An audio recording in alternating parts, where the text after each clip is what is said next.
Hi, I'm Alan Carrington. I'm a member of Andrews Farm Community Church. We're a new church plant that is developing in the Davern Park Andrews Farm area, and we're really excited about what's happening this weekend. We are truly blessed that we are gathering together with our host church. They let us use their building, which is NCOH, and we want to invite you to join us this Friday, where we will remember the worst moment in history, and we will show you how that has become hope.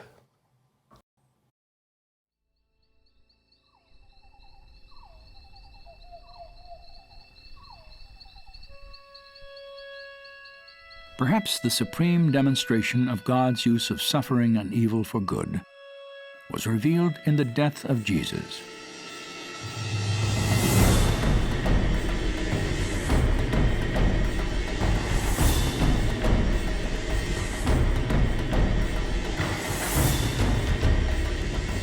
Crucifixion was invented a few centuries before Jesus. It is widely recognized as one of the most horrendous forms of death that any state could sanction against an individual. It was so horrific that Roman citizens were not permitted to be crucified. So it's no surprise that there is a build-up of the forces of evil, if you like, shrieking at Jesus, attacking him, criticizing him, until finally they nail him to a cross.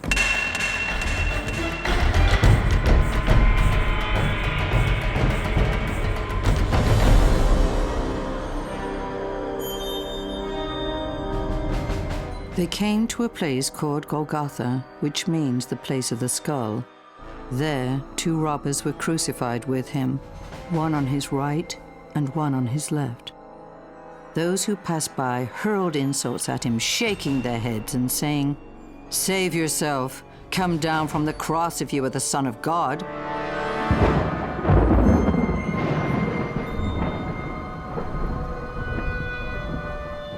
At noon, darkness fell across the whole land, and Jesus cried out in a loud voice, my God, why have you forsaken me?"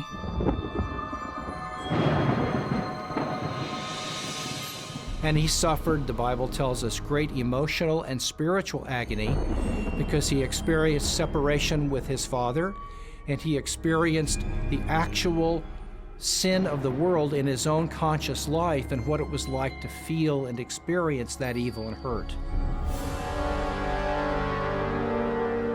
It's the worst thing that ever happened. 3 hours of darkness. God himself dies. Inconceivable. Did God allow that? Sure. He allowed the devil to creep into Judas Iscariot and Pontius Pilate and Herod and the cruel Romans, and allowed the worst event in the history of the world. Why? For the greatest thing that happened, to our salvation.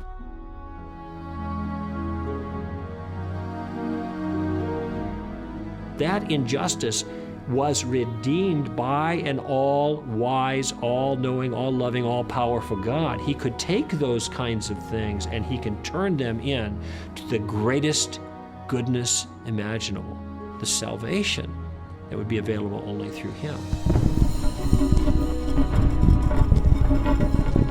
And only when we see that in the light of the entire longer story do we say somehow this was how God, as it were, drew those forces of evil onto one place in order to defeat and deal with them there, in order to make a new creation, beginning with Jesus' resurrection. And that's why ultimately we have hope. So an unspeakable evil was transformed into an unspeakable good through God's wisdom. Jesus said, "I am the resurrection and the life. He who believes in me will live even though he dies, and whoever lives and believes in me will never die." If it can happen on such a magnificent scale like that, if you can see in that one case how great evil can produce great good, if God lifts the curtain just a little bit so you can see behind the scenes there, it's at least possible to believe that that principle is at work everywhere.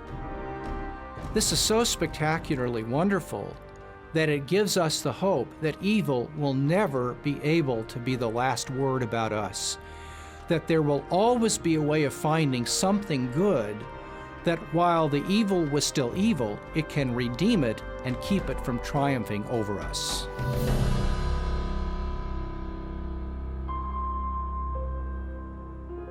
And Jesus answered, I have told you these things, so that in me you may have peace.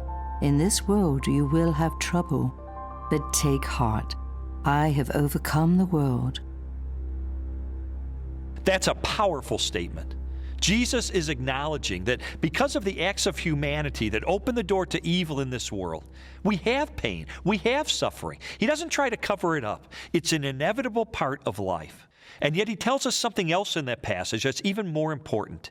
He says, I have overcome the world. You see, we have real hope. Hope that's based on the central doctrine of Christianity.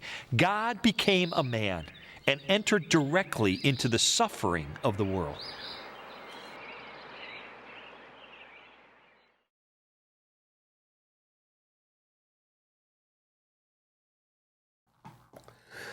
And that's why Good Friday is called good.